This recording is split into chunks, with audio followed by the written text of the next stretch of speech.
दादाजी के आशीर्वाद पत्र 11वां जन्म उत्सव।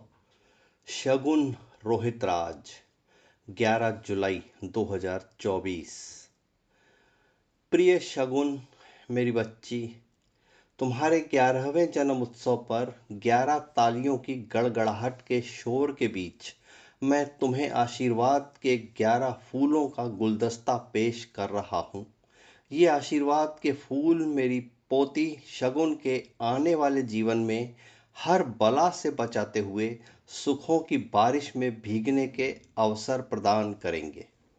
शगुन, मेरी बच्ची, अभी तुम्हारी उम्र का वो पड़ाव है जिसे बचपन कहते हैं। हर इंसान के जीवन में बचपन का दौर एक स्वर्णिम दौर होता है।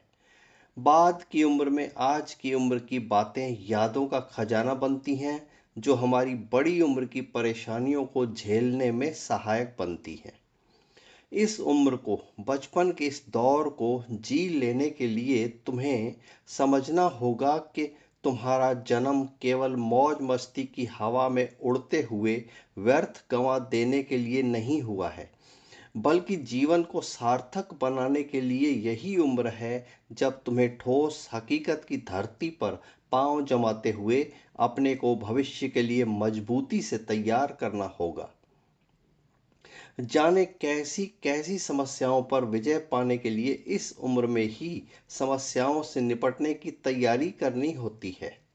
तुम्हारी उम्र पढ़ाई लिखाई के साथ साथ अपनी शख्सियत को आकार देने और ऐसे सांचे में ढालने की है जो तुम्हारे आगे की उम्र में सफल जीवन का आधार बने। स्कूल की परीक्षा में सफलता पूरे जीवन की सफलता की गारंटी नहीं बन सकती। हमारे जन्म और जीवन की सफलता और सार्थकता अच्छा इंसान बनने में है। पढ़ाई लिखाई हमारे जीवन की सफलता की नींव नहीं बन सकती। नींव मजबूत होती है इंसान की इंसानियत के उन सद्गुणों से जो हमें प्रकृति ने उपहार के रूप में दिए हैं। हमारे जीवन का विशाल बरगद समान पेड़ उन्हीं सद्गुणों की नींव का आभारी है। व्यक्तित्व के मजबूत मकान की नींव भी मजबूत होना जरूरी है।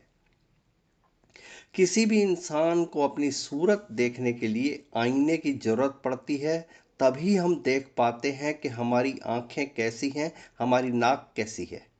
परंतु हमारी सीरत का प्रभाव दूसरों की निगाहों में दिखता है।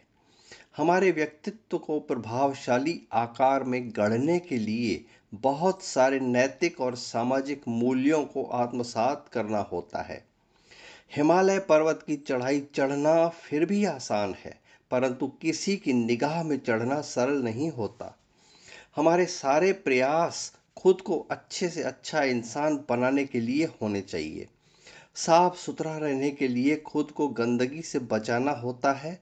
बाहर की धूल से गंदे हमारे कपड़े साबुन पानी से धुल जाते हैं, परंतु मन पर चढ़ा मैल साफ करने का साबुन अभी तक बन नहीं पाया है।